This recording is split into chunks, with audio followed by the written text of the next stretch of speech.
क्या है? जैनब साहिबा की बेवकूफी है। मेरा वीडियो वायरल हो गया। ये सब जैनब साहिबा की वजह से हुआ है। कुछ भी करके रोको इस वीडियो को और वायरल होने से, वरना अब्दुल्ला साहब तो मुझे जान से मार देंगे। आखिर उसका वहाँ क्या काम था? क्या मैं आज की हीरोइन से बात कर रहा हूँ? ओह नो, आपने भी देख लिया क्या? उस घटिया आदमी को तो मजा आ गया होगा सच में।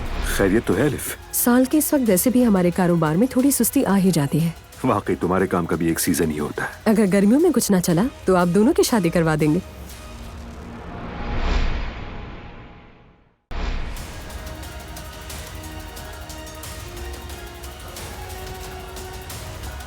हेलो, मैंने 1 साल का गैप लिया था, लेकिन अब मैं एजुकेशन कंटिन्यू करना चाहती हूँ। जी जी बिल्कुल। सबसे पहले आपको इस फॉर्म को फिल करना होगा, ठीक है? जिमल देखो, मैं तुम्हें एक बात बताने वाली हूँ, लेकिन किसी को मत कहना, ठीक है? कहो।